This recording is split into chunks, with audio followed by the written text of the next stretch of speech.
Akala ko may nakapasok na magnanakaw dito sa bahay. Ikaw lang pala. Pasensya na po, Nay, kung tinakot ko kayo. Nakita ko kasi kayong pauwi na kaya pumasok na ako. Bala ko pa naman sana kayong gulatin. Buti hindi mo ginawa. Kundi mahahampas talaga kita nitong hawak ko na walis tingting. Kaya nga po hindi ko na itinuloy. Dahil nakita ko na may hawak nga kayong walis. Ang sakit pa naman yan.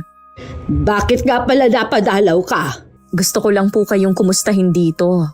Lagi naman akong dinadalaw ng mga anak mo. Ayos lang naman ako dito. Hindi ko po kasi maintindihan bakit ayaw niyo pang sumama sa amin sa bayan. Nagtsatsaga pa kayo sa bahay na ito. Bahay naman ito ng namayapa mong ama at dito lang ako titira. Kaya wag mo nang ipilit ang gusto mo. Kaya lang po ang problema yung mga kapitbahay natin. Ayoko lang kasi na mas lalo pang lumala ang alitan sa pagitan ng mga magkakamag-anak. Hindi naman tayo nakikisawsaw Tsaka ang tagal na ng pangyayaring yon. Dapat lang siguro nakalimutan na lang. Yun nga po ang sabi ko kay Ate Belinda. Dapat nga kako bilang nakakatanda sa aming magpipinsan, siya na lang ang magpatawad. Sinusulsulan din kasi siya ng iba pa ninyong pinsan. Pati kasi mga bata sa pamilya nagpaparinigan na rin sa social media. Sabi ko nga baka mamaya pati sila magkaroon na rin ng alitan. Ewan ko ba kasi sa iba nating kamag-anak, hindi na lang kalimutan ang nakaraan. Matagal na naman kasing tapos yon. Palagay ko po kasi sina Ate Belinda ang ayaw pang makalimot. Dahil tatay nga nila ang naagrabyado. Naiintindihan ko naman ang sentimiento nila. Pero kung tutuusin, may kasalanan din ang ama nila. Ang hirap nga pong paliwanagan ni Ate Belinda Ang taas din naman kasi ng pride ng babaeng yon. Ayaw tumanggap ng paliwanag. Sang-ayon po ako sa inyo. Yan ang dahilan kung bakit hindi pa rin magkaayos ang mga pamilya natin. Kahit gaano kataas ang lipad sa huli babagsak pa rin dahil sa sariling ugali. Mas mabuti pa rin na maging mapagkumbaba sa kapwa. At huwag pa irali ng taas ng pride dahil ayaw ibaba ang sarili sa paghingi ng tawad. Mapagpalang araw, Miss Gwen. Bago lang po ako sa inyong channel pero lahat ng kwento nyo nagustuhan ko po. Ang ilan pa nga sa mga yon nagpaluha sa akin habang nakikinig. Lalo kapag may kinalaman sa usaping pampamilya. Tawagin niyo na lang po ako sa palayaw na Terry. May asawa at may 2 anak. Edad 50 na sa kasalukuyan at tubong Cavite. Ang ibabahagi ko po ay tungkol sa mga kamag-anak ko at ang matagal ng alitan sa loob ng pamilya. Na nag-ugat sa isang pangyayari na hindi naman sinasadya. Kung paano yun nagwakas, akin pong ikukwento. Terry, nandiyan ka pala, hindi ka man lang nagpaparamdam Kailan ka pa dumating? Kahapon lang ako dumating, ate. Magtatagal ka ba rito? Oo, dito muna ako para masamahan ko si inay. O bakit? May sakit ba si Tia Carmen? Naku, wala. Malakas pa sa kalabaw si inay. Papasok na kasi ang mga anak ko sa kolehiyo. Kaya wala nang dadalaw kay inay. Magiging busy na sila Akala ko naman may nangyari na kay Chang, kaya ka biglang napadalaw. Kumusta na nga pala kayo dito? Ayos lang naman. Tamang-tama may handaan sa amin. Konting salo-salo lang naman. Tutal malapit naman tayo sa isa't isa. Imbitahin ko na rin kay ni Tia Carmen. Ano bang meron? Birthday lang ng asawa ko. Ilang taon na si Kuya Bogart? 60 na. Hindi halata Matikas pa rin kasi si Kuya Bogart at wala pang puting buhok. O paano? Pakisabi na lang kay Chang Huwag kayong mawawala sa Sabado sa Makalawa na yon. Oo, siguradong nandun lahat ng kamag-anak natin. Hindi lahat Kakampi lang namin ang inimbita ko. Dito nga sa compound natin kayo lang ni Tia Carmen. Bakit naman? Alam mo na, wala na kaming pakialam sa iba. Ate naman, hindi pa rin ba matapos-tapos ang issue na yan? Ang tagal na kasi niyan Masyado silang mayayabang. Akala mo kung sino. Ang totoo niyan, wala naman akong nababalitaan na sinasabi nila. Tahimik nga lang sila eh. Paano hindi sila tatahimik? Mga guilty kasi sa nangyari noon. Baka kasi mamaya pati mga bata mag-away-away na rin. Kung mangyari man yun, walang dapat sisihin kundi sila. Pamilya tayo dito at magkakapit-bahay pa. Hindi tama na tayo-tayo lang din ang nag-aaway. Sila ang nag-umpisa ng lahat eh. Huwag mo sanang kalilimutan yan. Sa pakikipag-usap ko kay Ate Belinda, napatunayan ko lang na hindi pa rin siya nagbabago. Naiiling na lang ako at nagdadalawang isip din kung pupunta ako sa kanila. Hanggat maaari kasi mas gusto kong gumitna sa away ng pamilya namin. Kaya lang inaalala ko naman baka isipin ng pinsan namin na kay Kuya Val ako kumakampi. Bala ko lang sanang samahan si Inay. Pero mukhang magkakaproblema pa yata ako sa pag-uwi ko dito sa amin. Nung hapon naman si Kuya Val ang nakakita sa akin habang nagwawalis ng mga tuyong dahon. Terry, ikaw nga. Mabuti umuwi ka ngayon. Kumusta na? Saan ka galing yan? Ayos lang naman kami. Galing ako sa trabaho eh. Sa awa ng Diyos, nakakaraos naman. Sino nga pala yung kasama mo dyan? Ako lang kuya. Kahapon lang din ako dumating.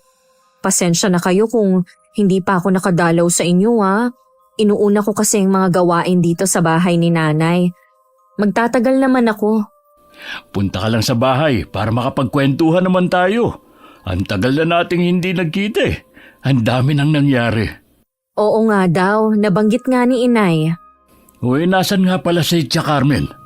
Nasa loob si Inay. Pasok ka muna kuya. Sa ibang araw na lang. Sabi mo nga magtatagal ka rito sa atin eh.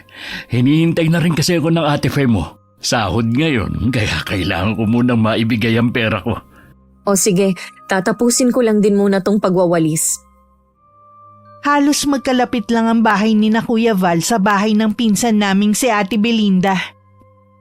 Yun nga lang mas kita na medyo nakakaangat sa pamumuhay sila ate.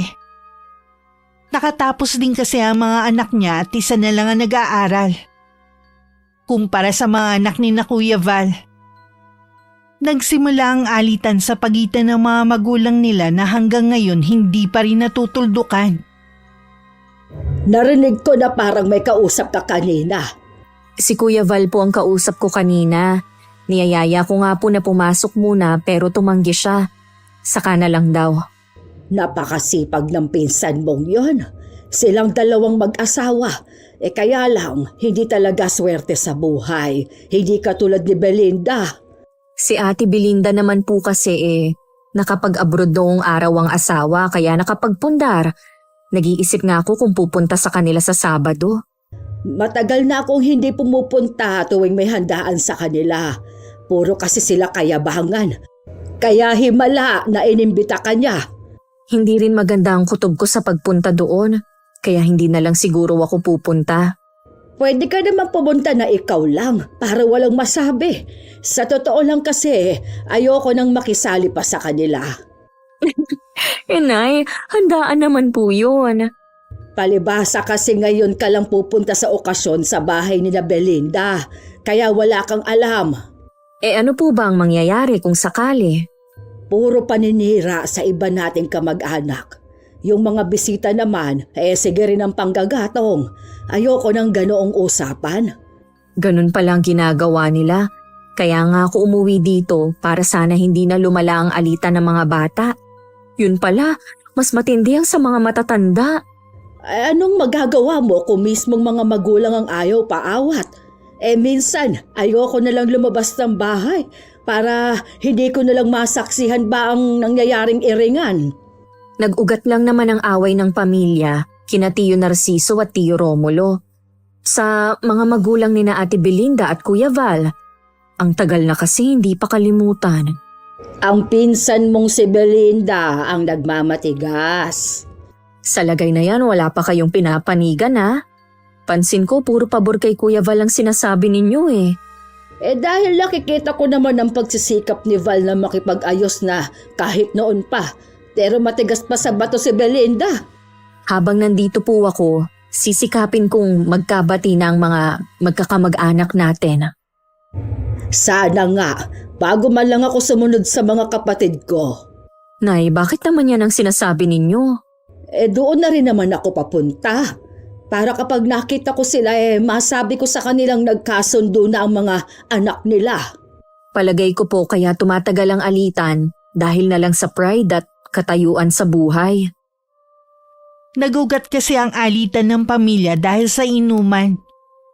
Magkakasama nun si Tio Narciso at Tio Romulo kasama ng ilang pinsan nila. Nagkainitan ng dalawa hanggang mauwi sa pananaksak ni Tio Narciso sa kapatid. Agad naman siyang sumuko, pero hindi na nakaligtas si Tio Romulo. Yun ang matinding ikinagalit ng pamilya ni Ate Belinda. Napagbayaran naman ni Tio Narciso ang ginawa at humingi na rin ng tawad sa kanila. Pero hanggang sa mamatay siya, hindi niya nakuha ang pagpapatawad nila.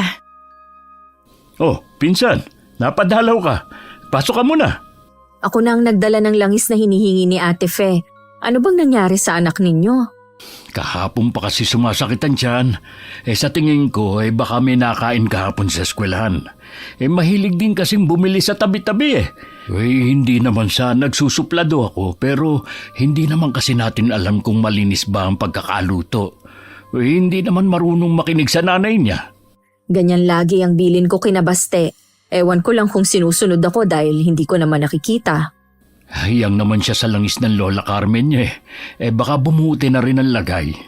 Nasaan nga pala ang anak mo? Natutulog siya ngayon dahil kagabi nga napuyat pati kami ng nanay niya. Sana bumuti na ang lagay ni Kay. Oo nga, ang hirap kasi kapag may sakit ang anak. Sinabi mo pa, kahit ba sabihin mong malalaki na ang mga yan. Mukhang gising na si Kay. Ibibigay ko muna ito kay Fe para maipahid niya na sa tiyan ng bata. Sumunod naman ako kay Kuya Val hanggang sa kwarto. Nakita ko nga na namimilipit sa sakit ang dalagitang si Kay. Habang inaalalayan siya ng nanay niya na maupo. Napansin kong namumutla na ang anak nila at nangingitim na rin ang labi. Kuya Val, Ate Fe, sa tingin ko kailangan nyo nang dalhin ang anak nyo sa ospital. Para kasing hindi na maganda ang lagay niya. Kagabi ko pa nga sana gustong dalhin si Kay sa ospital. Kaya nga lang, nag-aalala si Fe sa gastusin. Baka naman daw kasi mawala rin. Naubos kasi ang ipon namin, pambayad kay Ate Belinda. May utang kayo kay Ate Belinda? Nasira kasi ng panganay naming anak na si Maki yung bike ng anak nila. Para matigil na lang siya, binayaran na lang namin. Napapahiya na kasi ang mga bata sa kakaputak niya May pera pa naman ako dito, ipapahiram ko na lang. Ang importante madala si Kay sa ospital. Salamat Terry ha. Hindi talaga namin alam kung kanino palalapit Ihanda nyo na lang ang kakailanganing gamit. Ako nang tatawag ng tricycle sa labasan. Hindi na ako sumama sa paghahatid sa ospital. Paglingon ko, nakatayo sa di kalayuan si Ate Belinda.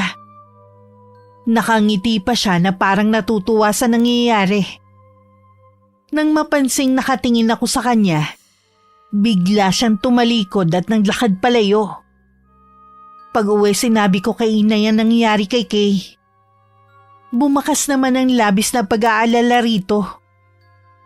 Hindi na talaga matapos-tapos ang pagsubok na dumarating sa kanila. Akala ko simpleng pagsakit lang ng tiyan. Sana naman hindi na food poison ang anak nila. Kumain daw kasi ng tinitinda sa labas ng eskwelahan. Dapat sumama ako kanina sa pagpunta sa bahay nila nang matignan ko rin ang apo ko. Pag uwi po nila, pwede nyo namang tignan si Kay. Sana naman bumuti na ang lagay ng bata. Naalala ko mamaya na pala ang okasyon kina Ate Belinda. Siguro, sasaglit lang ako tapos uuwi na rin. Wala po talaga ako sa mood Ikaw ang bahala. Sigurado po ba kayo na hindi pupunta? Inimbita rin kayo ni Ate Belinda Hindi na anak. Hindi na rin kasi ako sanay na lumalabas pa ng gabi. Lalo na't nag-uumpisa na rin lumabig ang panahon. Sumasakit na ang mga buto ko. Sige po, Ako na lang ang bahala magsabi kay Ate Belinda. Saktong hapunan na ako pumunta. Dahil ang plano ko pagkatapos kumain magpapaalam na rin ako. Marami na rin bisita noon at halos hindi ko kilala. Hinanap ko ang mga kamag-anak namin pero wala sila. Mukhang hindi sila inimbita. Pero pagpunta ko sa may kusina, naroon pala silang lahat. Kanya-kanyang toka sa pagliligpit. Tumulong na rin ako sa kanila habang nakikipagkwentuhan. Nang makita ako ni Ate Belinda, binati lang niya ako at wala namang sinabi. Ang plano ko tuloy na pag-uwi ng maaga ay hindi nasunod. Kinabukasan, nagising ako sa pagyugyug sa akin ni Inay. Iinat-inat pa akong bumangon. Bakit po, Nay? Galing kasi ako sa bahay ni Naval. Sabi ni AJ, nasa ospital pa daw ang mga magulang niya. Kung medyo malala nga po, hindi talaga sila palalabasin. Napanaginipan ko kasi si Kay kagabi. Hindi maganda ang kutob ko. Masyado lang po kayong nag-aalala, kaya napanaginipan niyo ang apo niyo. Wala ka bang paniniwala sa kakayanan ko, ha? Ano po ang ibig niyong sabihin? Tawagan mo si Val. Tanungin mo ang kalagayan ng anak. Kung malabo ka mong resulta ng check-up, pauwiin na lang ka mo ang apo ko. Sige po, Nay, tatawagan ko na po siya. Habang tinatawagan ko si Kuya Val, nakatingin ako kay Inay. Sobra talaga ang pag-aalala niya. Kapag gano'n ang ikinikilos niya, may hindi magandang nangyayari. Kung gano'n naman pala, iuwi mo muna ang anak niyo. Yun ang bili ni Nanay. Dito na lang sa bahay kayo dumiretso. Sige, hintayin na lang namin kayo. Ano ang napag-usapan ninyo? Hanggang ngayon daw po, hindi pa rin bumubuti ang lagay ni Kay. Wala naman daw pong nakikitang sakit ang doktor na tumingin sa bata. Plano nga daw nilang ilipat sa ibang ospital. Wala lang pong available na ambulansya. Iuuwi na lang daw ba nila si Kay?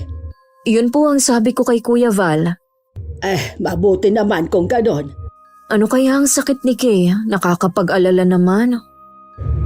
Kung tama ang interpretasyon ko sa panaginip ko sa kanya, merong sumasalbahe sa kanya. Opo? Sino naman kaya? At bakit naman yun gagawin sa bata? Tsaka pinakamabait sa magpipinsan si Kay at tahimik lang. Yun na nga siguro ang dahilan. Ang dami na talagang masasamang tao sa panahon na ito, hindi na nakakakilala sa Diyos. Kapag nagpadaig sa masama, ganun na nga ang mangyayari. Nakakalimot na, lalo na ang mga alipin sa galit. Sana naman dumating na sila. Nay, kumain na po ba kayo? Oo, nauna na ako. Bakit nga pala hating gabi ka nang nakauwi? Sabi mo sandali ka lang. Ang dami po kasing ligpitin. Ayoko rin iwan ng mga kamag-anak natin na nandun pa. Ibang klase rin talaga si Belinda. Porque siyang nakaangat sa mga taga rito ganun na lang natratuhin ang mga yon. Okay lang naman po sa akin. Minsan lang naman ako umuwi dito sa atin Ihahanda ko na lang ang gagamitin ko sa panggagamot. Hindi ko alam na sa panahong to, uso pa palang gumagamit ng karunungang itim. Akala ko matagal nang nakalimutan ang ganong gawain.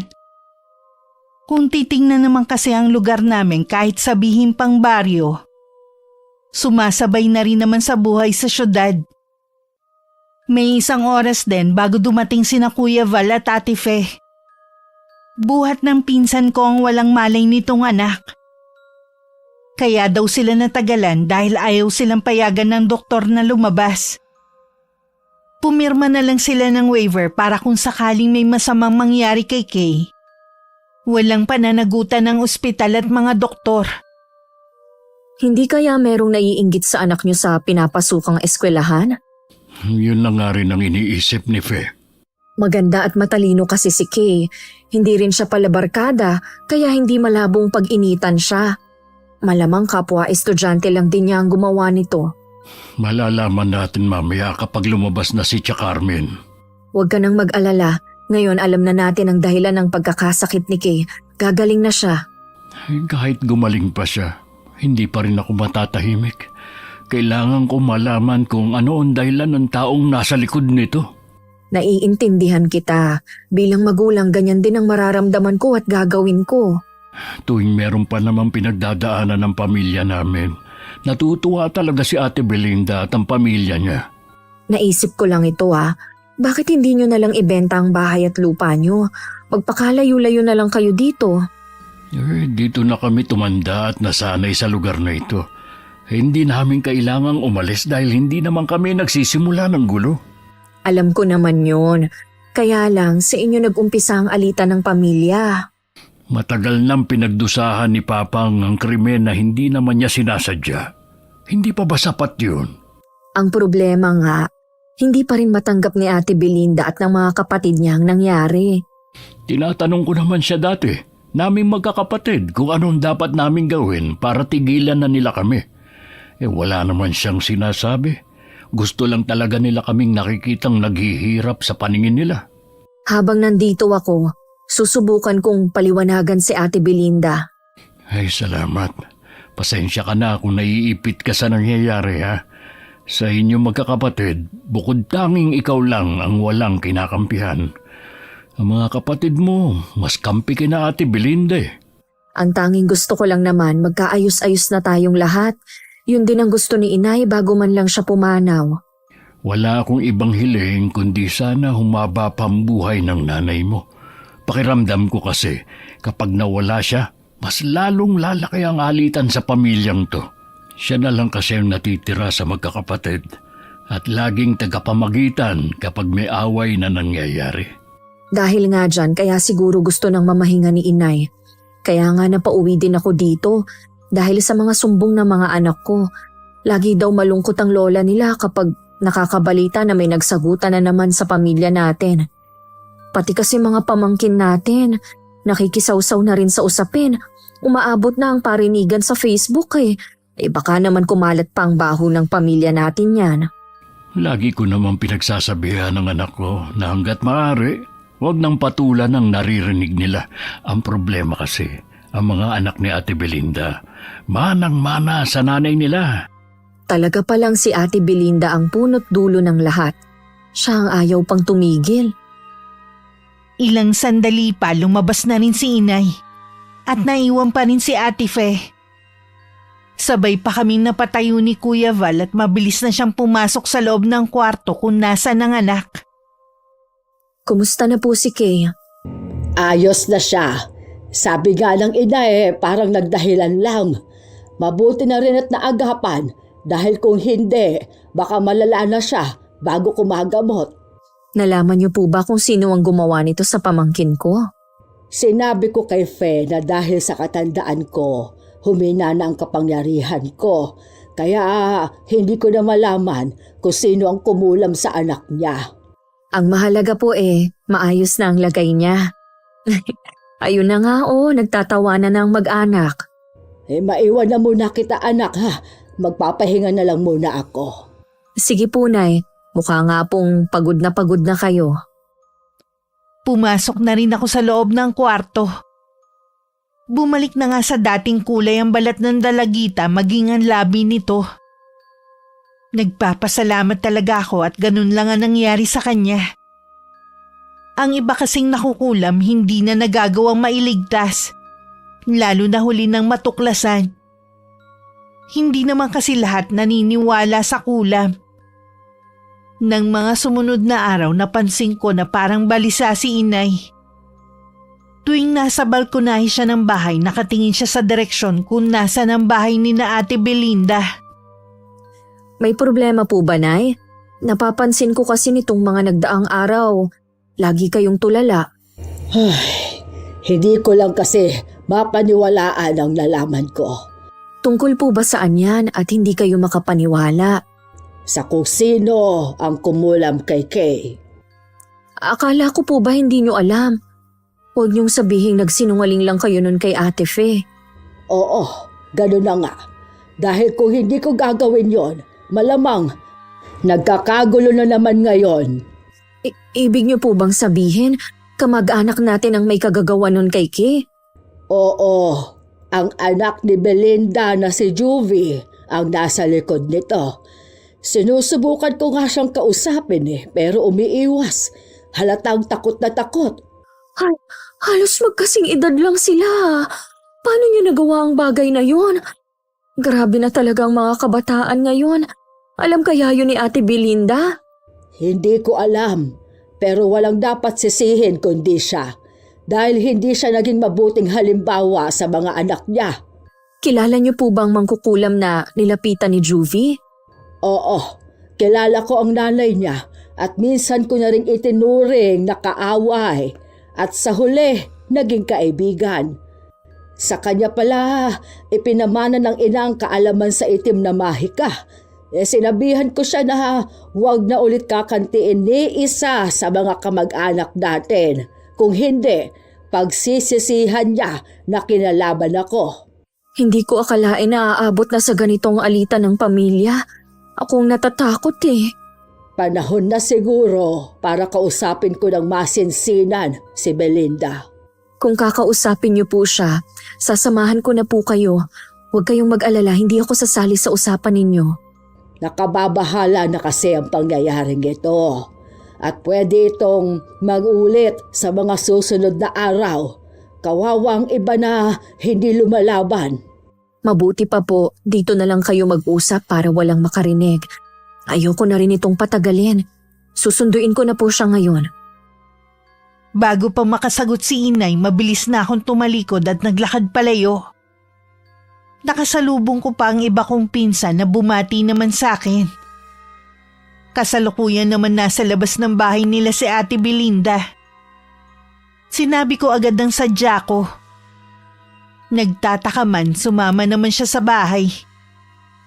Sumilip pa sa may pinto si Juvie pero mabilis din namang umalis. Gusto niyo raw po ako makausap, Tia Carmen. Tungkol ba saan ang sasabihin niyo? Wala na bang takot ang anak mong si Juvie na gumawa ng isang bagay na nakakasakit sa kapwa niya? Ano ang tungkol sa kanya? Sana pala isinama ko siya. Nasa bahay lang naman siya ngayon Namomonitor mo pa ba ang ginagawa ng anak mo, ha? Ano po bang klaseng tanong yan, Chang? Natural dahil anak ko siya. Bakit ba parang gusto niyo yatang pakialaman ang pagpapalaki ko sa anak ko? Wala akong planong panghimasukan ang paraan ng pagpapalaki mo sa kanila. Diretsuhin niyo na kasi ko kung para saan ba to. Anong ginawa ni Juvie? Alam mo bang pinakulam ng anak mong si Juvie ang pinsan niyang si Kay? Ano? Tama ba ang pagkakarinig ko? Chang, saan niyo naman nakuha ang ideya na yan? Sa mismong mangkukulam na nilapitan ng anak mo. Kung sino man siya, nagsisinungaling lang ang taong yun. Huwag niyong pagbintangan ng anak ko o kahit sino pa sa kanila. Kung gusto mo, puntahan mo si Marie. Kilala mo naman siya, ang anak ni Tonyang. Siya ang nagmana sa kakayanan ng kanyang ina sa pangungulam. Oo, kilala ko silang mag-ina. Pero hindi ko na kailangan pang tanungin ng babaeng yun. Basta hindi ako naniniwala sa inaakusan niyo sa anak ko. Hindi ka man maniwala, pero yon ang totoo. Walang dapat sisihin kung bakit ganoon si Juvie, kundi ikaw din. Kaya niyo lang ba ako pinapunta dito para sermonan, ha? Wala po kayong karapatan, hindi ko kayo nanay. Matagal na rin naman ang nangyari sa tatay at tiyuhin mo. Bakit hindi mo nalang kalimutan? Yun naman talaga ang pinag-ugatan ng ginagawa mo. Madali niyo lang kasi sabihin yan dahil hindi kayo ang nawalan ng ama. May kasalanan naman din ang tatay mo. Ilang beses na siyang pinagsabihan na huwag nang makipag-inuman dahil mahilig siyang maghamon kapag nalalasing. Talagang tatay ko pa ang sinisi niyo. Hindi ko siya sinisisi. Sinasabi ko lang na maiiwasan sana ang trahedya kung nakinig sana siya. Dahil sa pangyayaring yun pati mga apo ko, naggagantihan na rin. Hindi ko tinuturuan ng mga anak ko na gumante. Maayos ang pagpapalaki ko sa kanila. Siguro nga hindi, pero nakikita nila ang ginagawa mo. Talaga bang hindi kayo titigil, ha? Sumusobra na kayo Ate Belinda, huminahon ka lang. Isa ka pa. Akala ko pa naman importante ang sasabihin nyo. Pagbibintangan nyo lang palang anak ko. Bakit hindi mo tanungin ang anak mo? Hindi na kailangan. Oras na maapektuhan ng anak ko dahil sa mga sinasabi nyo. Hindi ko kayo mapapatawad. Napapailing na lang ako habang nakasunod ng tingin sa papalayong si Ate Belinda.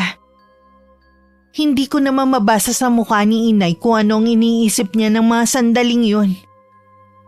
Galit naman na kinumpronta ni Ate Belinda ang anak. Napaiyak naman ang dalagita at agad naman na inamin ang ginawa. Inamin din ito ang dahilan kung bakit niya yung ginawa sa pinsan. Sa huli kinampihan pa rin siya ng ina. Salamat Kuya Val, nag-abala ka pa. Wala yun. Marami naman kasing binigay sa aming saging sa bambiyanan ko. Siguradong matutuwa nito ang inay. Paborito niyang nilagang saging eh. Ay, nasan nga pala si Tia Carmen? Maaga siyang umalis kanina. Baka mamaya pa ang balik nun. May kailangan ka ba sa kanya? Nabalitaan mo na bang kumakalat na balita? Umuwi kasi ako sa amin at kababalik ko lang kagabi. Ikaw pa lang ang nakakausap ko ngayong umaga. Ano ba ang kumakalat na balita na sinasabi mo? Baka naman chismis lang yan. Alam mo naman na ayaw ni inay ng ganon. Kumakalat kasi dito sa compound natin at nakarating na rin sa ibang tao na nagagalit daw si Ate Belinda sa nanay mo dahil sa pagbibintang ni Chang sa anak niya. Siya pa talagang may ganang magkalat at magalit ha? Uy, ano ba yung binibintang ni Tia Carmen? Hindi yun basta pambibintang. Totoo talaga yun. Ay, kaya pala nagagalit si Ate Belinda. Nagtangka daw kasing magpakamatay si Juby dahil sa sama ng loob. Totoo ba yan? Ay, yun ang pinapakalat na balita ng pinsan natin. Pero wala naman kaming nalaman na isinugod si Juby sa ospital. At saka sabi naman ni Kay, masigla at parang wala naman siyang problema nang makita niya sa eskwelahan. Kilala sa pagiging sutil yun si Juby. Baka mamaya gawa-gawa lang ng nanay niya ang lahat para pasamain si Tia Carmen. Hindi niya pwedeng gawin yun kay inay. Wala na ba talaga siyang respeto? Palibasang hindi ka na nakatira dito sa atin.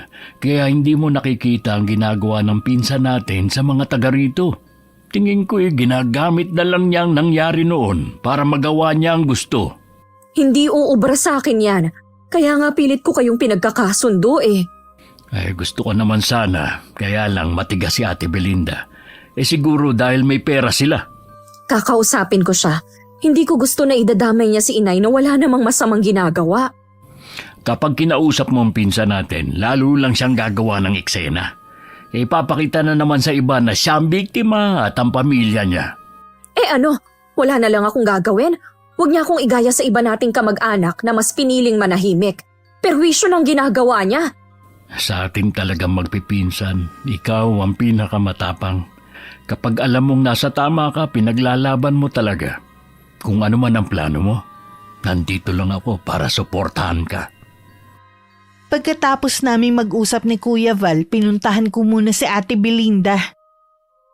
Makailang beses muna akong kumatok bago niya ako pinagbuksan. Hindi niya ako pinapasok at sa labas lang kami nag-usap. Ano bang kailangan mo?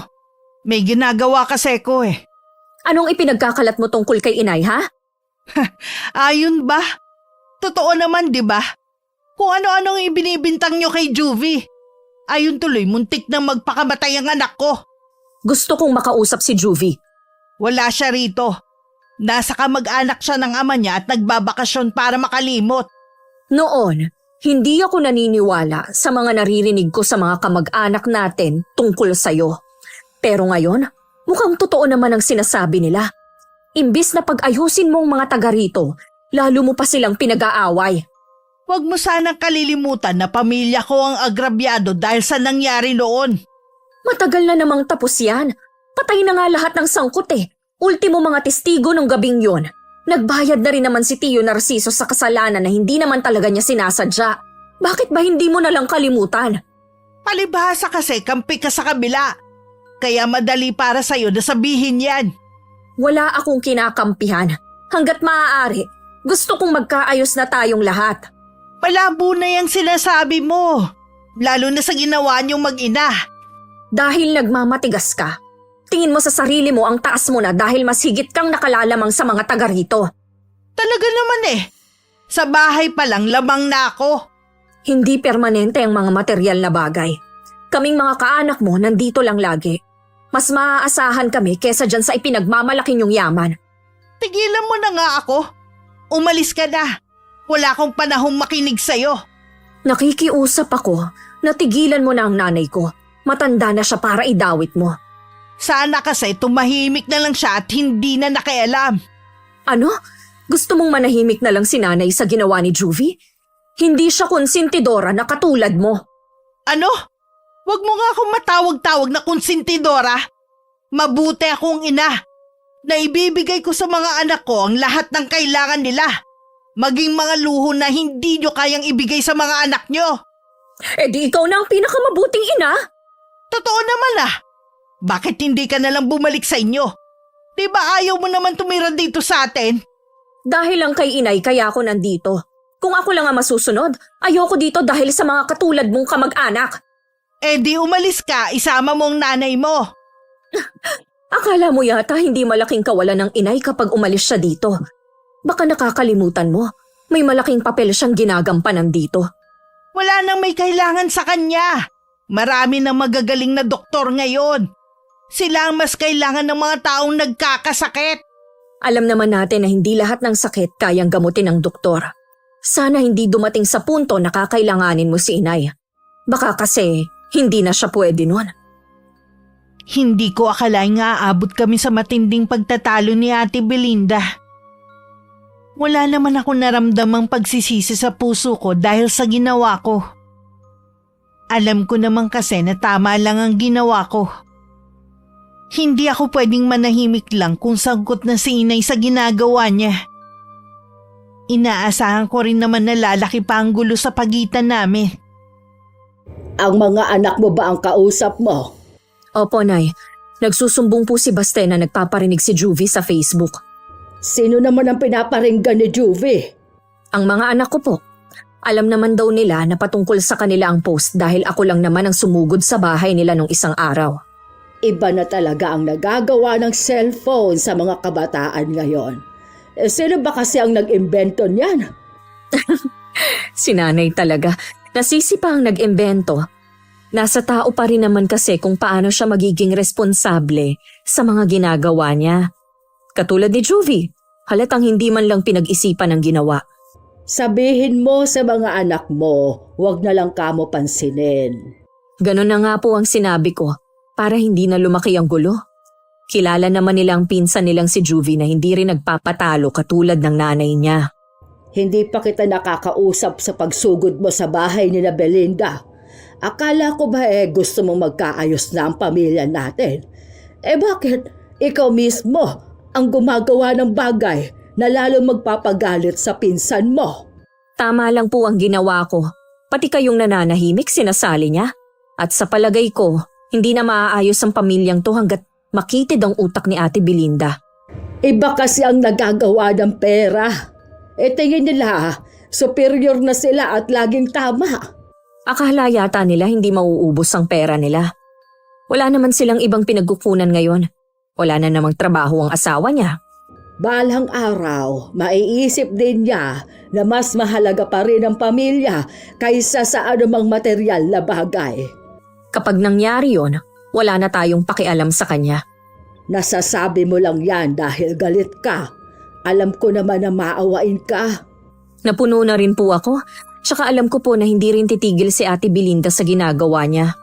Lagi naman akong nakahanda. Mukhang hindi na yata matutupad ang pangarap ko na magkasundo ang pamilya natin.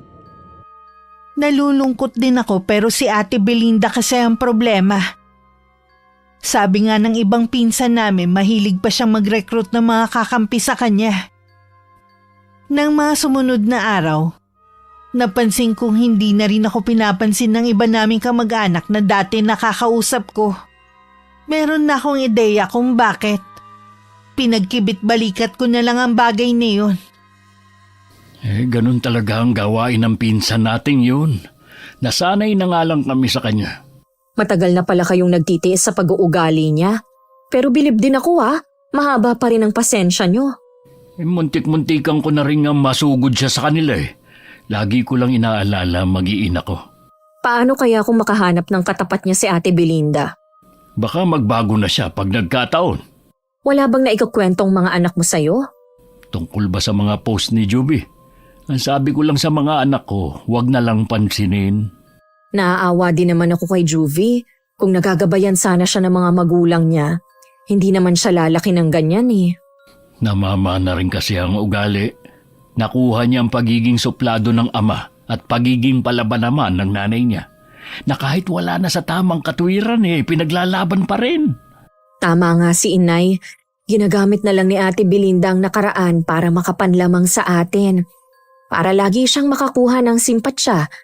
Lagi na lang kasi niyang isinasangkalan ang nangyari sa mga magulang niya. Alam naman ng Diyos na pinagsisihan na ni Papa ang nagawa niya. Alam naman ng lahat kung gaano kabait ang papang mo kumpara kay Tio Romulo. Oo nga. Ay, paano Terry? Uwi na muna ako ha. Baka hinahanap na ako ni Faye. Baka sabihin nun, inutusan lang ako na humiram ng kayuran hindi na ako nakabalik. Lingid pala sa amin ni Kuya Val, nakita kami ni Juvie na magkausap. Agad siyang nagsumbong sa nanay niya na baka may pinaplano kaming dalawa ni Kuya laban sa kanila. Sa galit sinugod ni Ate Belinda si Kuya Val sa kanila. Naabala naman sa pagkakayod ng niyog sa kusina nila. Oh, Ate Belinda, napadalaw ka. Ano bang sadya mo? Tuloy ka muna. Hindi ako nandito para makipagkwentuhan sa inyong mag-asawa. Galit ka na naman. Ano bang kailangan mo? Anong pinaplano niyo ni Terry, ha? Ano bang sinasabi mo? Hindi kita maintindihan. Huwag ka na magmaang-maangan pa. Nakita kayo ni Juvie na nag-uusap kanina. Nagkwentuhan lang kami sandali ni Terry. Humiram kasi ako nitong kayuran ng nyug. Tsaka anong pakialam mo kung mag-usap man kami? Wala namang masama doon Masama! Dahil alam ko meron kayong pinaplano laban sa akin at sa pamilya ko. Wala kaming pinaplano laban sa inyo. Sinungaling! Kilala kita. Gaya ng ama mo, utak kriminal ka rin. Sumusobra ka na talaga. Wala kang karapatan na basta na lang pupunta sa pamamahay namin at pagsasalitaan ako ng hindi maganda. Bakit nasasaktan ka? Totoo naman kasi. Binabalaan kita, Val. Baka matulad ka sa tatay mo. Hindi mangyayari sa akin ang nangyari kay tatay dahil wala naman akong ginagawang masama at wala rin akong pinaplano. Itinatanggi mo pa may nakakita nga sa inyo. Nakita lang kami ng anak mo pero hindi naman niya narinig ang pinag-uusapan namin ni Terry. Hindi na kailangan marinig ng anak ko ang masamang plano nyo. Sapat na ang makita niya kayo. Wala talagang pinagkaiba sa'yo ang anak mo no? Manang-mana siya sa'yo. Ay, ang mabuti pa umalis ka na rito. Nakakaabala ka lang. Akala mo naman gustong-gusto kong tumagal sa bahay nyo. Yun lang naman ang gusto kong sabihin sa'yo. Napakayabang talaga dahil may pera lang sila. May mga GC din ang magpipinsan kung sino lang ang magkakasundo.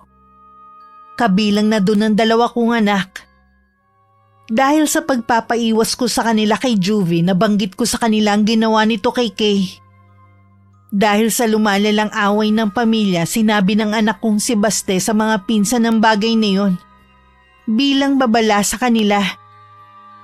Dahil nga mga bata pa, sa pag-aakalang kailangan din nila yun sabihin sa mga magulang nila, ipinaalam nila ang bagay na yun. Hindi nagtagal kumalat ang balitang yun hanggang makarating na rin kay Kuya Val. Hindi tuloy ako makapagsalita habang kaharap niya kami ni Nanay. Ang pananahimik niyo magpapatunay na totoo nga ang balita. Hindi lang yun gawa-gawa. Bakit niyo kailangang ilihim? Ayoko na kasing lumaki pa ang gulo. Kinausap ko na rin si Belinda sa ginawa ng anak niya. Malamang pinagtakpan pa niya at ipinagtanggol ang anak niya. Normal lang na ipagtanggol ang anak niya. Pero hindi normal sa isang dalagitang katulad niya na ipakulam ang anak ko. Wala namang ginagawa sa kanya si Kea. Sa tingin ko kasi kuya, naiimpluwensyahan lang siya ng nanay niya. Alam kong nakakagalit pero intindihin mo pa rin ang bata. Hindi niya alam ang ginagawa niya. Hindi niya talaga malalaman na mali ang ginagawa niya dahil sa konsentidora niyang nanay. Sana lang Kuya Val, huwag mo nang isipin ang gumante. Marami na akong pinalampas na ginawa ni Ate Belinda. Bakit pati anak ko kailangan nilang gawan ng masama? Lalo lang gugulo ang pamilya natin kung puro galit ang paiiralin. Dahil ba sa tatay ko nakapatay sa ama niya? Kailangan ako na lang lagi ang magparaya. Kami na mga anak ko. Halos ayaw namin ng asawa ko na madapuan ang lamok ang mga anak namin. Lahat ng pag-iingat mula noon hanggang ngayon, ginagawa namin ni Fe. Tapos si Joby, ipapakulam lang niya ang anak ko nang walang dahilan. Hindi na ako mananahimik lang. Kuya Val, sandali! Huwag ka munang umalis! Hayaan mo na lang siya. Sigurado po na susugod yun kina Ate Belinda. Baka kung anong mangyari. Kahit naman sumugod siya, wala naman ang pamilya ng pinsan mo doon. Kahapon pa sila umalis. Sabi ng tiya Odette mo, ilang araw daw mawawala. Bakit ba lalong lumala ang sitwasyon? Gusto ko lang naman na magkaayos-ayos na ang pamilya natin. Hindi mo kontrolado ang mangyayari. Kahit ano kasi ang plano natin, kung hindi naman yun ang kaloob ng Panginoon, wala tayong magagawa. Natatakot po ako sa pwedeng gawin ni Kuya Val. Mas nag-aalala ako sa kanya. Mabait kasi si Val gaya ng ama niya. Alam mo naman ang kasabihan sa mga taong mababait. Kapag napuno, ay matinding magalit. Paliliwanagan ko rin siya baka sakaling kumalma at makinig. Hindi ko akalain na si Val din pala ang makakatapat ni Belinda. Hindi po pwede na maghintay na lang tayo. Baka maulit ang nangyari noon. Kung sakali man, yun talaga ang nakatadhana na mangyari. Kung magsalita naman po kayo, Nay, parang hindi kayo nag-aalala. Buong buhay ko, wala na akong ginawa kundi ang mag-alala sa away ng pamilya natin. Kaya lang, Nay, kung wala tayong gagawin, ang mga bata sa pamilya ang maaapektuhan ng husto. Ilang beses na rin akong gumitna, pero hindi naman nila ako pinakikinggan. Ngayon pa kaya na matanda na ako at ilang panahon na lang ang nalalabi sa mundong ito. Kung ano man ang magiging pag-uugali ng lahat ng mga apo ko, mga magulang nila ang responsable doon.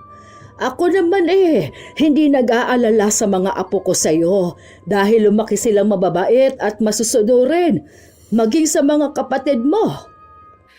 Siguro nga wala na akong magagawa pa para pigilan ang pwedeng mangyari. Walang ibang dapat sisihin kundi si Ate Belinda lang din. Nakita naman kasi namin ang kagustuhan ni Kuya Val na makipag-ayos sa kanya pero siya ang ayaw. 4 na araw din bago bumalik ang pamilya ni Ate Belinda. Kasalukuyan nilang pinapasok ang mga gamit nila nang dumating si Kuya Val. At nahablot niya ang pamangkin namin si Juvie. Bago pa ako makalapit at mapigilan to, nasampal na niya ang pamangkin namin. Lahat kami sandaling natigilan. Nang tumakbo papasok ng bahay ang dalagita, nun lang parang natauhan si Ate Belinda. Bakit mo sinampal ang anak ko? Hayop ka talaga! Pareho kayo ng ama mo! Kulang pa nga yung kung tutuusin Dapat sa anak mo, pinapadugo ang bibig. Ano bang ginawa ng anak ko sa'yo, ha? Alam mo ang ginawa ng anak mo? Wala kayong kasing sama. Akala nyo ba, hindi ko malalaman na pinakulam ng anak mo si Kay? Naniwala ka naman sa tao nagsabi sa'yo niyan. Ito ba, Terry, ang gusto mo mangyari? Ang magkagulo kami, ha? Huwag mo nang itanggi. Mismo ngang kumulam kay Kay ang umamin sa akin. Kahit na, wala ka pa rin karapatang saktan ng anak ko. Magbabayad ka sa ginawa mo. Mabubulok ka sa kulungan. Sige, paabuti mo doon. Hindi ako natatakot. Sa ginawa niyo sa anak ko, mas gugustuhin ko na lang na maging masama. Kung panig sa inyo ang batas, sa ibang paraan ako maniningil. Nasisiraan ka na talaga ng ulo. Tama na! Pag-usapan na lang natin to sa maayos na paraan. Hindi na maaayos to. Sinagad na ng babaeng to ang bait ko. Gusto pala niya ng ganong laban Sige, ibibigay ko. Humanda ka kapag dumating ang asawa ko. Tingnan ko lang kung hindi ka niya patayin sa bugbog at sa kulungan ka rin babagsak. Hindi na yan uubra sa akin. Mas matakot ka sa pwede kong gawin. Kahit pa ulit-ulit mo kong saktan at insultuhin, wala kang naririnig mula sa akin. Pero ibang usapan na kapag anak ko na ang dinamay mo. Nakikiusap naman ako sa iyo, Kuya Val. Kung ano man yung binabalak mo, huwag mo nang ituloy. Hindi kailangan madamay ang mga bata sa away ninyong matatanda. Huwag idamay. Ang anak ko pinakulam nila. Wala naman siyang ginagawang masama sa inyo Wala nga kaming kinalaman sa nangyari sa anak mo. Sinungaling ka talaga. Tignan ko lang kung makapasok pa yung anak mo sa eskwelahan. Anong ginawa mo? Sumagot ka kung anong ginawa mo. Alamin mo na lang. Kapag may ginawa ka na ikakasira ng anak ko, hindi kita mapapatawad. May bago ba? Noon pa naman, hindi mo na pinatatawad ang pamilya ko. Kaya wala na akong pakialam. Kahit hanggang kamatayan, hindi mo ako mapatawad. Hindi ba kayo marunong mahiya? Hindi lang kamag-anak natin ang nakikiusyoso, pati na rin ang ibang tao. Imbis na walang nakakaalam, kayo na rin mismo ang nagpapakalat ng baho ninyo. Walang dapat sisihin kundi ang lalaking to. Lagi naman ako o ibang taong sinisisi mo Kailan naman kaya darating ang panahon na sisihin mo rin ang sarili mo? Wala akong ginagawang masama. Kaya hindi mangyayari na sisisihin ko ang sarili ko. Tignan natin. Hoy Val! Saan ka pupunta? Hindi pa ako tapos sa iyong hayop ka! Hayaan mo na lang siya, ate. Puntahan mo na lang si Juvie. Mas kailangan ka ng anak mo kaysa unahin mo ang pakikipag-away. Noon lang siguro naalala ni Ate Belinda ang anak kaya dali-dali niya akong iniwan at pumasok sa loob ng bahay. Maririnig naman ang mga bulungan sa paligid. Hati sila sa opinyon. May biglang kumampi kay Kuya Val at meron namang kampi pa rin kay Ate Belinda. Umalis na rin ako para kausapin si Kuya Val. Naiintindihan ko naman ang nararamdaman niya.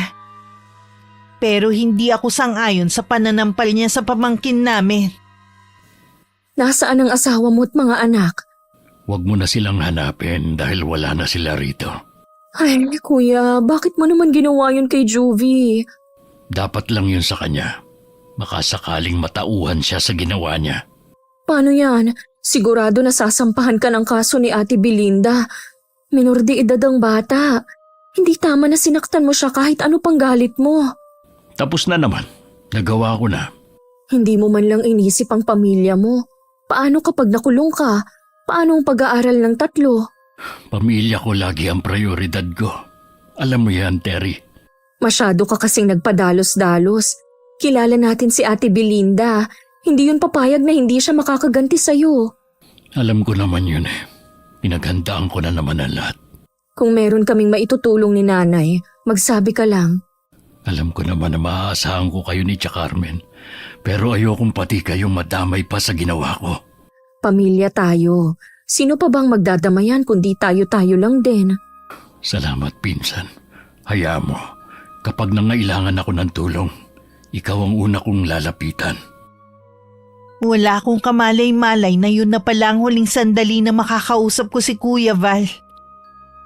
May plano na pala silang magpakalayo-layo ng pamilya niya para magawa ang balak na paghihiganti sa pinsan namin. Samantala, hindi naman nag-aksaya ng oras si Ate Belinda. Kasama ang anak at asawa, pumunta sila sa presinto para maghain ng reklamo laban kay Kuya Val. Nakarating din kasi sa kanila ang kumakalat na paninira laban kay Juvie. Siya daw ang nagpakulam sa pinsan dahil sa matinding inggit. Nasaan si Val? Sabihin niyo na kung saan siya nagtatago. Ha? Wala siya dito. Bakit hindi mo siya puntahan sa kanila? Wala nga siya doon. Lahat sila ng pamilya niya naglahong parang bula. Alam kong alam mo kung nasan sila. Kaya magtapat ka na kung ayaw mo madamay. Hindi ko alam kung nasaan sila. Sa'yo ko nga lang nalaman na umalis sila . Lahat ng mga kapatid niya pinuntahan ko na. Wala rin silang alam kung saan nagpunta si Val at ang pamilya niya. Malapit kayo sa isa't isa kaya alam ko may nalalaman ka. Sinabi ko na nga sa'yo na wala akong alam. Matigas ka, ah. Sige, ihanda mo yung sarili mo. Ipapakulong din kita. Ano naman ang ikakaso mo sa akin, Aber? Ano pa ba? Di ang pakikipagsabwata mo sa kriminal na yon. Kriminal agad? Wala pa namang napapatay yung tao para tawagin mo ng ganyan. Sa ginawa niya sa anak ko, masahol pa siya sa ama niya. Sinira niya ang buhay ni Juvie. Hindi tuloy siya makapasok sa eskwelahan. Sana naman lawakan mo yung pag-iisip mo. Nagawa lang yun ni Kuya Val dahil sa matinding galit, dahil sa ginawa ng anak mo. Sino ba namang magulang ang hindi magwawala kapag nalaman na ipinakulam ang anak niya? Hindi nga ginawa ni Juvie yun. Ikaw nga hindi mo matanggap na ginawa yun ng anak mo dahil masakit. Di lalo na si Kuya Val na tunay na biktima ang anak niya. Tama na nga ang usapan natin. Lumalayo na tayo sa totoo kong pakay sa inyo eh. Hindi ako naniniwalang wala kayong alam sa pagtakas ni Val. Wala nga sabi eh. Bahala ka na rin kung anong gusto mong gawin. Tingin mo naman sa sarili mo laging ikaw ang tama. Mabuti pa umalis ka na at huwag nang babalik. Sa inasal mong yan, hindi mo na rin ako iginalang bilang tiyahin. Paano kita igagalang kung wala ka namang pinagkatandaan? Sumusobra ka na ha. Nanay kong pinagsasalitaan mo. Wala ka talagang modo. O bakit? Totoo naman, di ba? Walang silbi ang nanay mo. Itong tatandaan mo, Ate Belinda. Oras na kailanganin mo ang tulong ni inay, ako mismong hahadlang para makalapit ka sa kanya. Kahit kailan, hindi ako hihingi ng tulong sa nanay mo. Eh di umalis ka na. Bitiwan mo nga ako. Aalis ako. Hindi mo ko kailangang ipagtulakan. Ni ang dumaan sa harap ng bahay namin, wag na wag mo nang gagawin.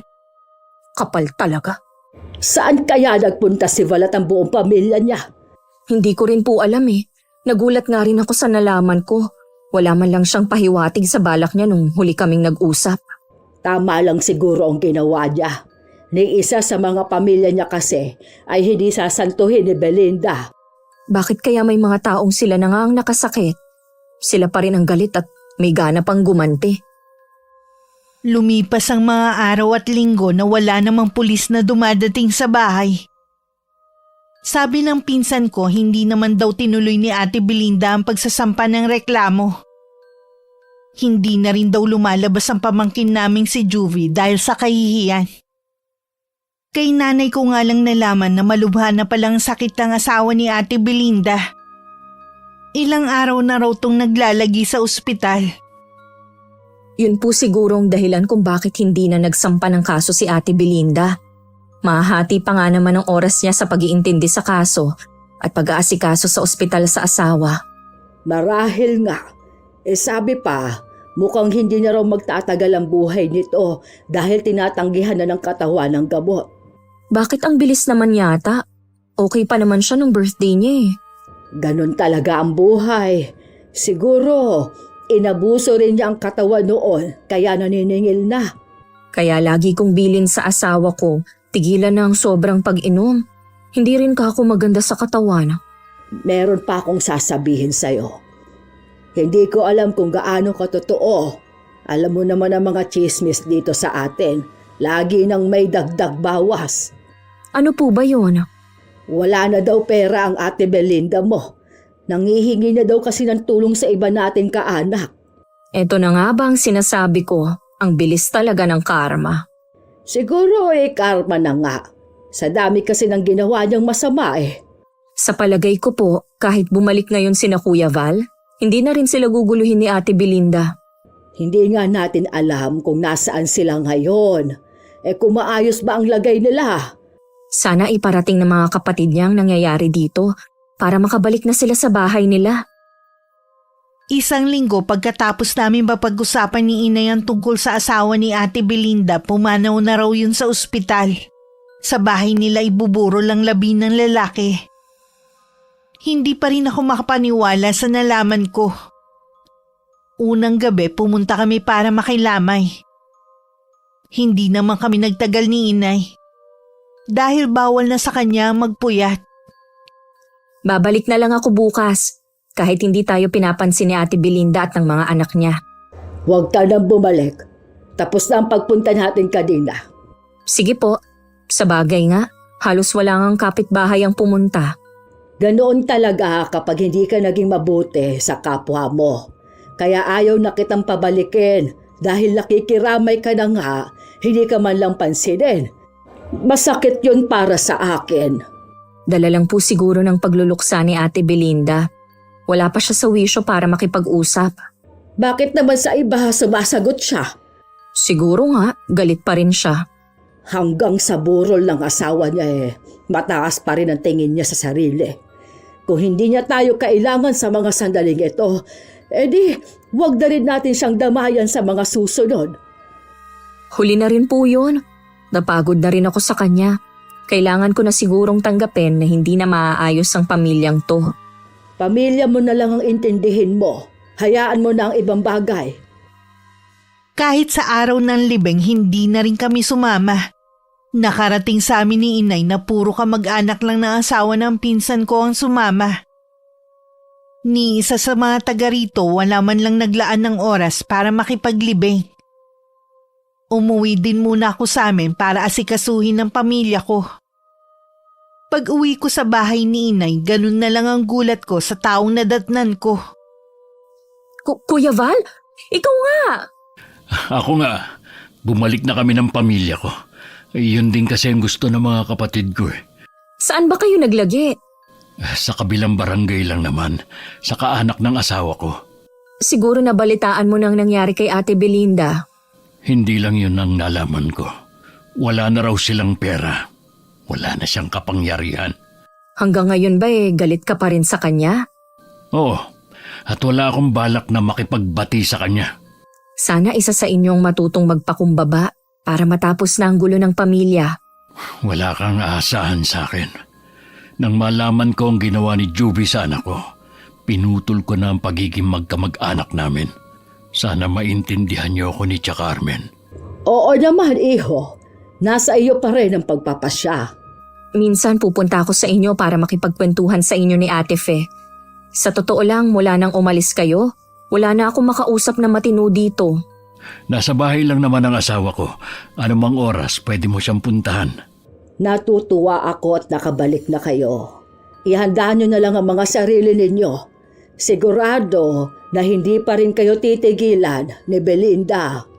Oo, wag na nga lang niyang aasahan na katulad pa rin ako ng dati, na tinatanggap lang lahat ng masasakit na salita mula sa kanya. Mula nung pumanaw ang asawa, bihira na lang lumabas si Ate Belinda.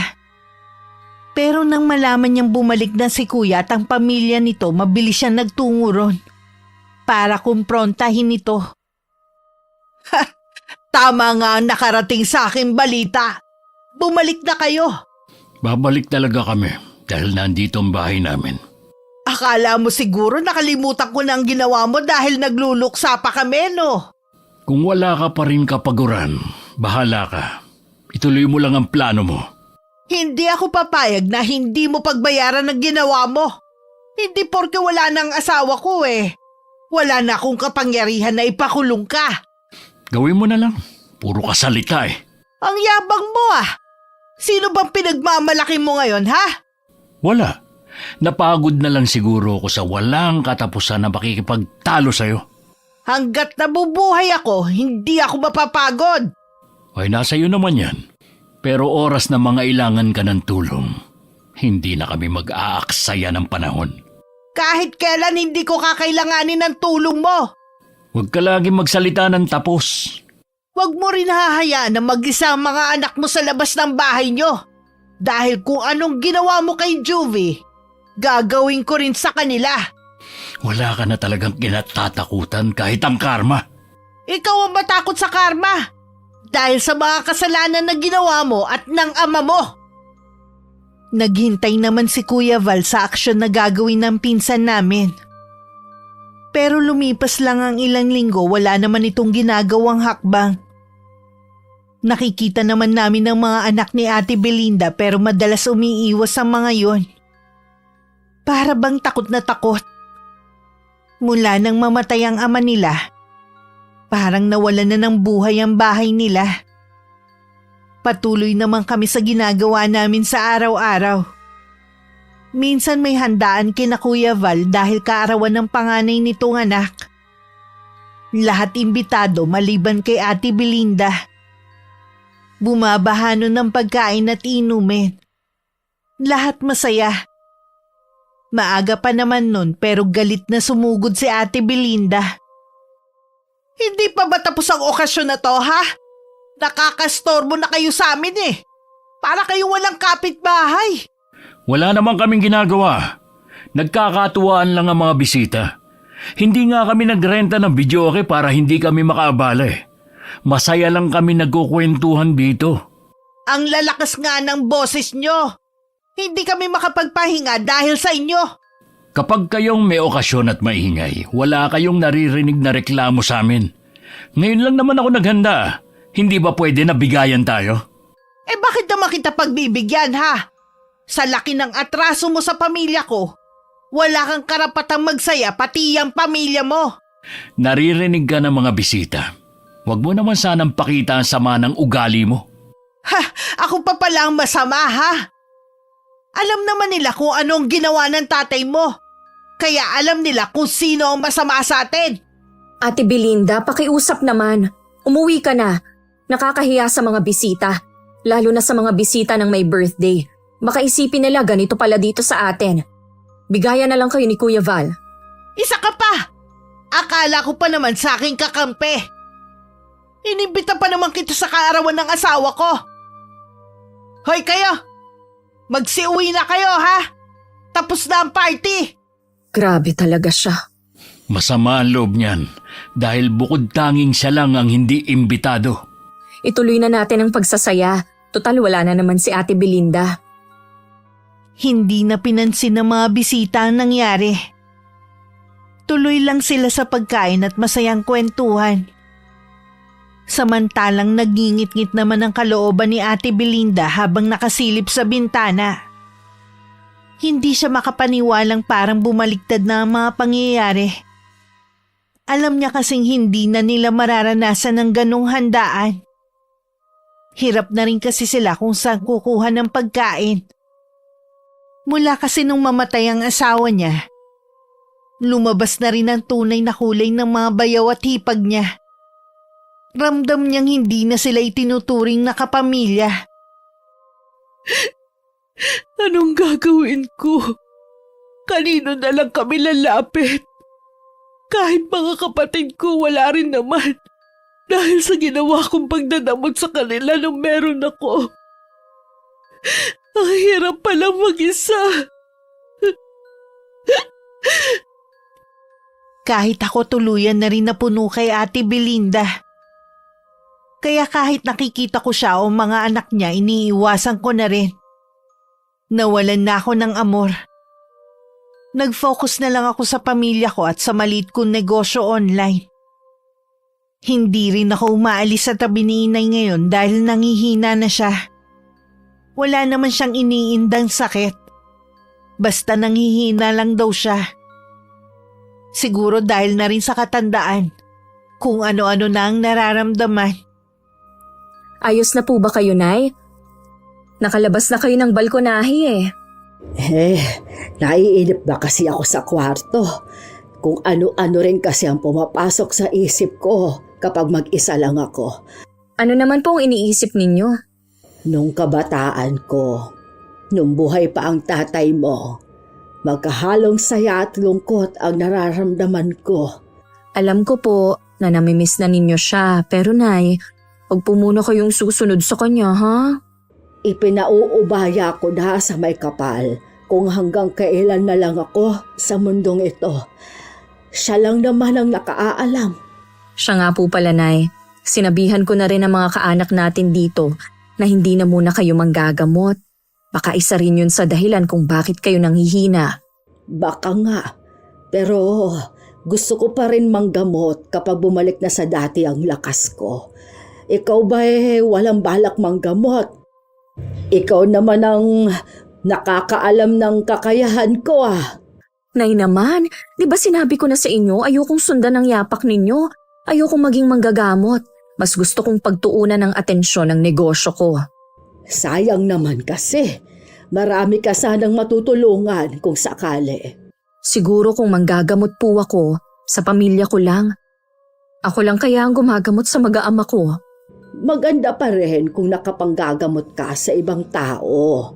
Pero hindi na kita pipilitin.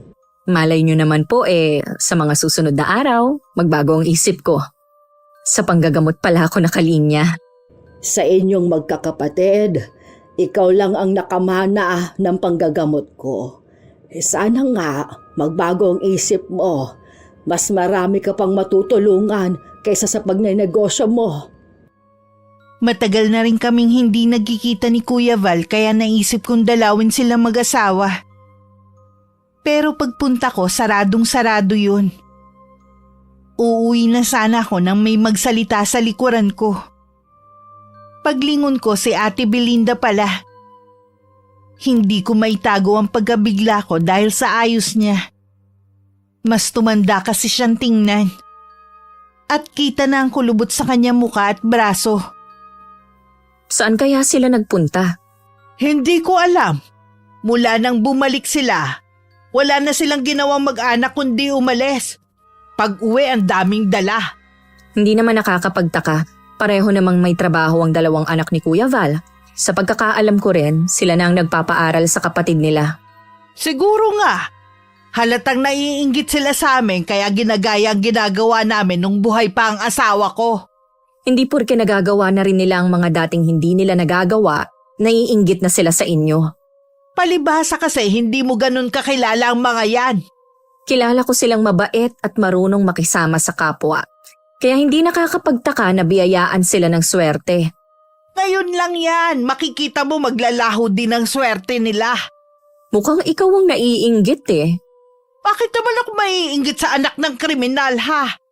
Mag-iingat ka sana sa mga binibitiwan mong salita. Baka bumalik yun sa'yo. Hindi yan mangyayari. Lagi namang ganyan ang sinasabi mo Maiwan na nga kita. Ayoko nang makipagtalo sa'yo. Teka lang Terry, may itatanong pa ako sa'yo. Ano yon? Nanggagamot pa ba si Tia Carmen ha? Ilang araw na kasing masama ang pakiramdam ni Juvie. Ang gawin mo, dalhin mo na siya sa doktor. Hindi na kasi nanggagamot si inay. Ganun ba? Kasi kung hindi na dadala sa gamot, baka may impeksyon ng anak mo.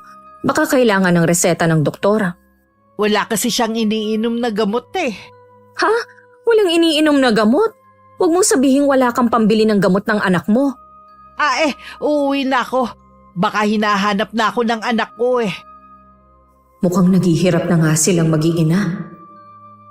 Bago ko umuwi, nagtanong-tanong muna ako sa mga kamag-anak namin. Doon ko nakumpirma na ultimo pagkain nila sa araw-araw inuutang na lang ni Ate Belinda. Yun nga lang, imbis na magpakumbaba, mataas pa rin daw to. At sinusumbat sa kanila yung mga panahong iniimbita sila tuwing may okasyon sa bahay nila. Nakausap mo ba sila mag-asawa? Wala po sila kanina May pinuntahan silang mag-anak. Bakit natagalan kang bumalik? Nakausap ko po kasi si Ate Belinda. Tapos nagtanong na rin ako sa iba nating kamag-anak. Ano naman ang nalaman mo? Ayun, ultimo pala pang saing nila sa araw-araw hirap ang mag-iina. May sakit pa ngayon si Juvie. Wala sigurong pampacheck up. Bakit hindi sila humingi ng tulong sa pamilya ng asawa niya? Hindi ko po masasagot yan. Sa ugali kasi ng asawa niya nung nabubuhay pa, baka ganun din ang pamilya. Bakit kasi hindi pababaan ng pride at lumapit sa atin para humingi ng tulong? Kapag gano'n naman kasi ang isang tao, kahit ako hindi ko gugustuhin tulungan. Sana pala sinabi mo sa health center humingi ng gamot. Uso kasi ang trangkaso ngayon. Baka yun ang sakit ni Juvie. Siguro po, ilang araw na daw masama ang pakiramdam. Kung hindi lang ako nangihina pa pupuntahan ko sana. Alang-alang sa aking apo, isasantabi ko muna ang ginawa nila. Hindi naman ako papayag. Sa sama ng ugali ng mag-inang yun, baka po lalo kayong manghina. Hayaan nyo na lang nadalhin ni Ate Belinda ang anak niya sa doktor. Sige na nga. Kita nyo nga, nagpapahid na naman kayo ng langis. Masakit na naman siguro ang kasukasuhan nyo. Ang mga buto ko ang kumikirot. Umiinom po ba kayo ng gatas na binili ko? Oo naman, kahit ang sama ng lasa. Itinitiis ko dahil sabi mo nga ang mahal noon. Bukas ang pinto ng sala habang nag-uusap kami ni Inay. Lingid pala sa amin, nasa labas si Ate Belinda at narinig lahat ng pinag-uusapan namin. Tahimik na lang siyang umalis at bumalik sa bahay nila. Mataas pa rin ang lagnat ng anak niya. At wala siyang magawa kundi punasan lang ito ng maligamgam na tubig. Hindi niya kasi magawang lumapit sa iba naming kamag-anak. Dahil baka malaman ng mga to na mas mahirap na sila sa daga. Ano bang kamalasan itong nangyayari sa amin? Parusa na ba ito? O baka naman meron nagsumpa sa amin? Wala namang gagawa nun kundi si Val. Nang sumunod na araw, nalaman na lang namin na sinugod sa ospital si Juvie.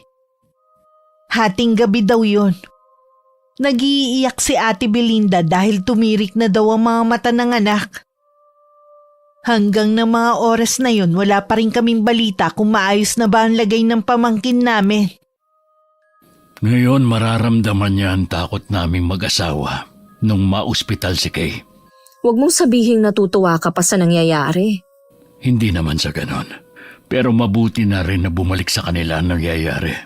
Sana magsilbing aral yun sa kanila. Sana naman gumaling na si Juvie. Pag uwi niya, sana magbago na rin siya. Hindi na ako umaasa. Nagmana yun sa nanay niya. Si Ate Belinda dumarating. Ate, sandali. Kukumustahin ko lang sana si Juvie. Ayos na siya. Ligtas na sa anumang kapahamakan. Ano nga pala yung nasa balat mo? Parang mga paso. Nung nagkita tayo, wala naman yan Hindi ko alam Basta na lang tutumubo sa balat ko. Sobrang kate at mahapdi. Hindi nga ako pinapatulog Nandun ka na rin lang sa ospital. Hindi ka pa nagpa-check up. Ginawa ko na yan pero nakakapagtaka na hindi nila nakikita. Parang ako lang ang nakakakita at saka ikaw. Ha? Hindi kita maintindihan. Hindi pangkaraniwan ang sakit ko sa balat. Nasisiguro ko na meron nagbigay sa akin nito. Parang kulam? Ganun na nga. Gusto siguro akong parusahan ng gumawa nito sa akin. Baka naman hindi. Subukan mo na magpatingin sa ibang doktor. Hindi na kailangan. Sigurado naman ako na may kumukulam sa akin O sige, kailangan ko pa kasing bumalik ng ospital May kukunin lang ako sa bahay na gamit. Sige te. Kahit nasa ganun na siyang kalagayan, hindi pa rin ako makaramdam ng awa. Magtapat ka nga Kuya Val. Ikaw ba ang nagpakulam kay Ate Belinda? Ginantihan mo rin siya? Hindi ko alam ang sinasabi mo. Bakit hindi ka makatingin ng diretsyo sa akin? Isa lang ang masasabi ko. Kung ano man ang pinagdadaanan niya, bumalik lang sa kanya ang mga ginawa niya. Para mo na ring inamin na ikaw nga ang nagpakulam sa kanya. Ang mabuti pa, uuwi na rin ako. Huwag kang umiwas, Kuya Val! Tuloy-tuloy lang na umalis si Kuya Val at hindi na pinansin ang pagtawag ko sa kanya. Napapahagod naman ako sa batok. Pakiramdam ko kasi biglang nangapal yun. Paglingon ko, nakatayo pala si nanay sa may bintana. Hindi ko rin mabasa kung ano ang iniisip niya. Ganun yata kapag manggagamot. Kayang itago ang emosyon para hindi malaman ng iba. Nakita ko nga si Belinda. May kumukulam nga sa kanya. Si Kuya Val po ba? Oo, wala nang iba. Masyado na siyang nabulag ng kanyang galit. Ano po ang gagawin natin? Naalala ko tuloy ang mga binitiwan kong salita noon. Kaya nga hindi tama na nagsasalita tayo ng tapos. Hindi nyo naman po siya magagamot dahil sa kalagayan nyo. Ang tanging makapagpapagaling sa kanya ay ang magpakumbaba siya at humingi ng tawad kay Val. Sa taas ng pride ni Ate Belinda, Hindi ko alam kung gagawin nga niya yun. Kung hindi siya naaawa sa sarili niya, sana sa mga anak na lang niya. Susubukan ko po siyang kausapin. Ikaw din, alisin mo ang galit niya sa puso mo. Ang itago mo riyan ay kabutihan para pagdating ng araw, maluwag kang makakatulong sa kapwa mo. Nang malaman kong nakauwi na ang mag-ina, dumalaw ako sa kanila. Kung dati si Juvie ang nakaratay, ngayon si Ate Belinda naman ang nakahiga sa kama. Madilim sa kwarto. Dahil ayaw daw nito ng liwanag sa labas. Mahapdi daw sa mga mata. Sinabi ko naman ang pakay ko pero nagmamatigas siya. Hindi ko na tuloy napigilan na mapabulala sa galit. Wala ka ba talagang pakialam sa mga anak mo? Wala kang pagmamahal o malasakit man lang sa kanila, ha? Paano kapag nawala ka? Hindi mo man lang ba naisip na pwede silang maging pulubi sa lansangan? Gusto mo ba yon, ha? Hindi ko to sinasabi para takutin ka. Ito talaga ang mangyayari sa kanila. Maliligaw sila ng landas. Walang magulang na gugustuhin yun mangyari sa kanilang mga anak. Tandaan mo sana, ate, walang pwedeng magmahal sa kanila katulad ng pagmamahal nating mga ina. Tama ka. Naging makasarili nga ako. Hindi ko magawang ibaba ang sarili ko. Naging sobrang taas ang tingin ko sa sarili ko. Akala ko lahat ng tao luluhod at susunod sa mga ipinapagawa ko. Nagkamali ako. Hindi pa naman huli ang lahat. Pwede ka pang magbago, alang-alang sa mga anak mo. Gawin mo para sa kanila. Tulungan mo ko. Pupuntahan ko si Val. Kung kinakailangan, luluhod ako sa harapan niya. Ang laki ng kasalanan ko sa kanya. Sa kanilang lahat. Hindi na kailangan. Nandito na ako. Val, mapapatawad mo ba ako? Kanina, kinausap din ako ng asawa ko. Nalinawan ako sa mga sinabi niya sa akin. Akala ko, gagaan ang pakiramdam ko kapag nakaganti na ako sa iyo. Pero lalo lang bumigat ang dibdib ko. Parang may nakadagan na malaking bato. Hindi ako makahinga. Hindi naman kasi likas na masama, Kuya Val. Kaya ganun ang epekto sa'yo. Patawarin mo ko, Ate Belinda. Nagpadala ko sa galit ko sa inyong mag-ina. Hindi na ako nakapag-isip ng tama. Dahil ang nasa isip ko lang ang makapaghiganti sa inyo. Kung hindi mo to ginawa, hindi pa ako magigising sa katotohanan. Hindi ko pa maiisip ang mga mali kong nagawa. Patawarin natin ang isa't isa. Sana bigyan natin ng pagkakataon ng bawat isa na maging malapit. Kalimutan na natin ang nakaraan. Oo, Ate Belinda. Wala naman yun sa akin eh. Salamat. At nakuha na rin namin ang kapatawaran na nararapat sa aming ama. Salamat sa Diyos. Nagkabati na rin kayo. Natupad na rin ang matagal na hinihingi ni Inay. Meron na siyang maikukwento sa mga kapatid at iba nating kaanak sa kabilang buhay. Sa pagpapatawad ni Kuya Val, unti-unting naghilom ang mga sugat sa katawan ni Ate Belinda. Muling nanumbalik ang kanyang lakas. Iyak naman ng iyak ang mga anak niya habang nagpapasalamat sa kanilang tiyo. Marami sa mga kaanak namin na nagulat nang makita na nag-aayos na ang dalawa. Wala talagang imposible kapag nagpatawad ang isang tao. Salamat naman at nasa maayos na ang kalagayan ng mag-iina. Oo nga po, mabait at malambing naman pala si Juvie. Nadala lang siguro siya dati sa ugali ng ina. Salamat din at hinipo ang puso ni Val na patawarin na si Belinda. Sa aming magpipinsan, si Kuya Val talaga ang pinakamabait sa lahat. Napuno lang siya sa ginagawa ni Ate Belinda. Ang mahalaga ngayon, tapos na ang problema. Napag-isipan mo na rin ba kung gusto mong maging manggagamot katulad ko? Hindi pa po. Ayoko pong agawin ang trono nyo. Bumalik na rin naman po ang lakas ninyo. Pwede na ulit kayong manggamot.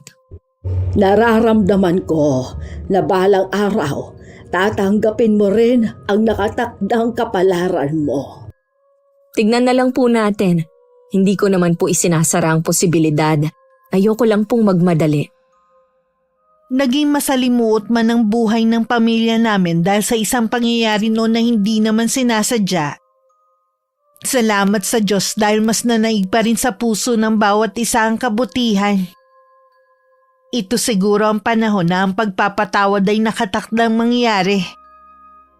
Maraming salamat po Miss Gwen sa pagbasa ng aking kwento. Sana po kapulutan din ito ng aral ng mga taga-subaybay ng channel nyo. Wakas. Akala ko may